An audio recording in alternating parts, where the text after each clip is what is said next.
Why did our family choose homeschool?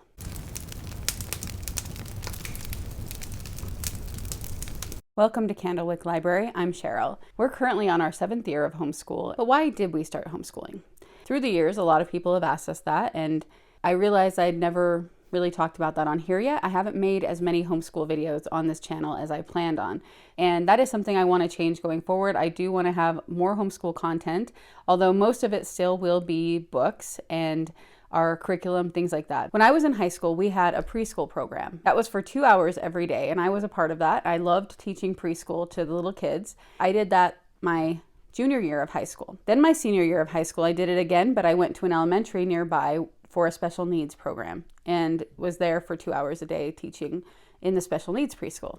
After high school, I was a nanny for a few years, and then I taught at a daycare that was mainly a preschool. After that, I got into medical records and did other things instead until I had my first child.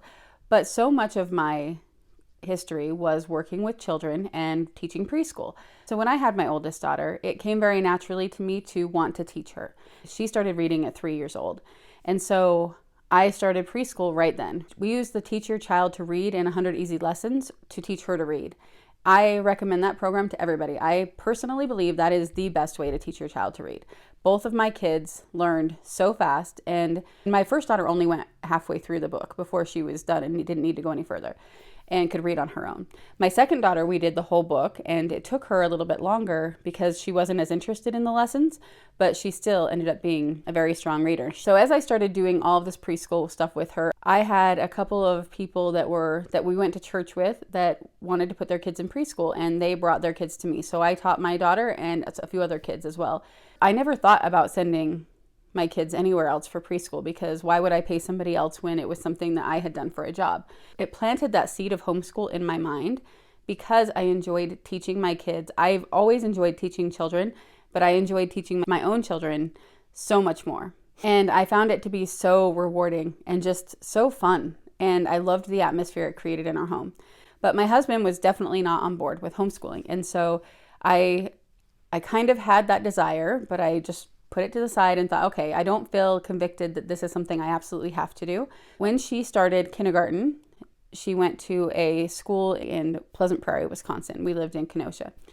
And it was a wonderful school. I don't know what it's like now, but it was amazing. The principal was amazing. He knew every kid in that school by name. He knew the parents by name. Their focus on character at that school was so strong. They were a very disciplined school. Everything was done very orderly. And that was perfect for my daughter because she likes things that way, and I do as well. So once she was at school there, we didn't even think about homeschooling because it was such a good experience. Then we moved to Utah partway through her first grade year. It was night and day to our school experience before that. I never once saw the principal ever in the entire rest of that school year that she was in that school.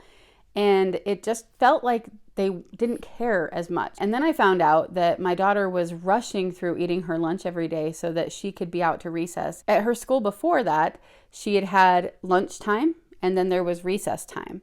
But now it was the same time. And so the longer you took to eat, the less time you got to play outside at recess. And so she would rush through so she could be out there as long as possible. And so very often she would end up getting out there first, and she would be alone out on the playground for who knows how long, because I didn't know this until later. And there weren't any teachers out there. There were no fences.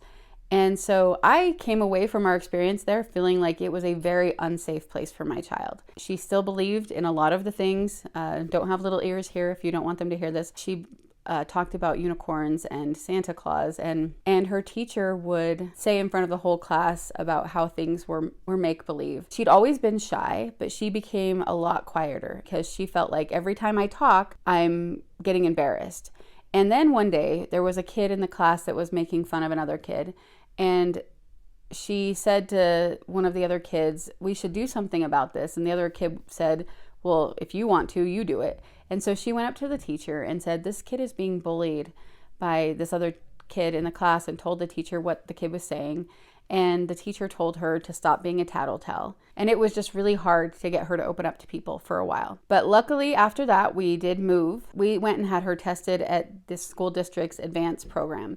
and she did make it into it. This was very much like the Pleasant Prairie experience. The principal knew everybody. I've talked to the principal many times. When you went into the school, you had to go into the office first. They had to push something to let you into the rest of the school. And so it felt very safe. When you'd go to pick up, there weren't just kids running everywhere. It was very orderly. I come from a military family. Maybe this is why this matters to me. But the kids were happy. She went to school there for 2 years in that advanced program, and both of those teachers were the best teachers she ever had. She made a lot of friends, and by the second year there, she came out of that shell that she had created at the first Utah school. And we just saw her start to blossom and grow, and it was amazing and wonderful, and we were so happy about that. But then we bought a house, and it was about 45 minutes away. We were really excited because we were told how great this place we were moving to was. And then once we moved there, the people at our church told us how great the schools were. My youngest daughter had started kindergarten while we were in that good school.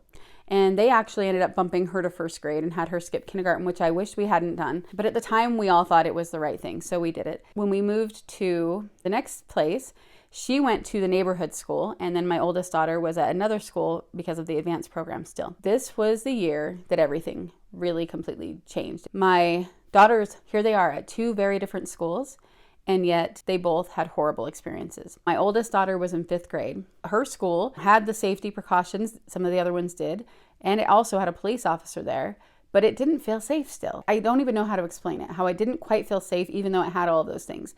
And then my youngest daughter's school was very much like the first one my oldest daughter went to when we first moved here, where there was nothing. I could walk in the school building and go down to her class and not see anybody on my way. Her teacher, I would say she just wasn't the nicest person. She called me in once because she was very concerned about my daughter drawing because she liked to draw in black and white at that time. She was starting to really enjoy manga, and a lot of it was in black and white, and that's why she did that. But she felt like that was something wrong with her. I appreciated that she was concerned about my daughter and that she would notice things and bring them up to me if she was concerned. However, my daughter fell behind in math really, really far that year, and that was never brought up. So I didn't know that until we started homeschooling the next year. When I asked about school things at conferences, I was told she was just doing great. So I assumed she was. She also had a lot of friend issues and kids being mean. She would call home at least 2 times a week with stomach aches and want to come home. Of course, now she admits that she definitely was faking it. But at the time, I was just like, what is going on? She's never done this before. Why are we having such a hard time keeping her at school and getting her to school? And when I would go to do drop off and pick up at both of these schools, kids just ran. Like the bells rang and the kids came running out and they were running every direction. And I almost ran over a kid almost every day, because you would be driving and they'd just run out in front of you. And there was just no rhyme or reason to anything. It was insane. And my oldest daughter, she did have a couple of friends, but it wasn't the same as the other advanced program had been. In that program, the kids had all kind of felt like one big team, and in this they didn't. The biggest problem was that for some reason, her being shy at this new school, it was treated very differently than it had been before. I don't think the kids knew how to relate to her. And so she told me later that they made her feel invisible, so she became invisible. And how that played out was she completely stopped talking. So she would talk when she was forced to, but it was so hard. So during that year of her being in 5th grade and my younger daughter being in 2nd grade, I watched one of them go from being happy-go-lucky, never staying home from school, to wanting to come home all the time, also becoming afraid of everything. And it turns out her teacher was reading them horror-type books at school. And the other kids would talk about all that stuff, and it really scared her. And then my other daughter completely not talking anymore. I didn't know what to do. I should have taken them out halfway through the year, but I kept trying to make it better and thinking that I could make it better. At this point, I started talking to my husband about homeschooling, and I said, I think we've got to. I just feel so strongly that this is what we're supposed to do, but he still wasn't quite on board. So I just started praying about it and praying about it and praying about it.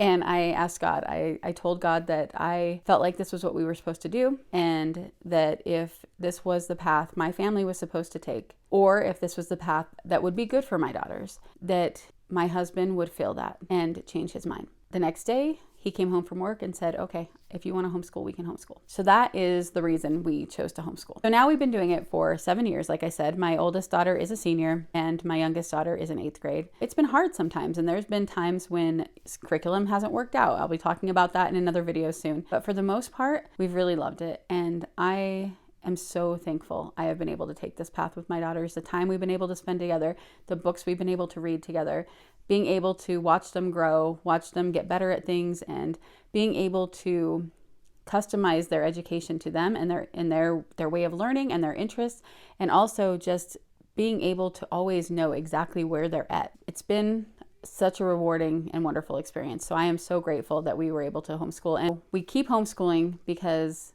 I've never felt like it wasn't the right thing to do. So let me know if you homeschool or if you've thought of homeschooling. I will, like I said, be trying to make more homeschooling videos. So if you have any questions or things that you would like me to address, then let me know in the comments.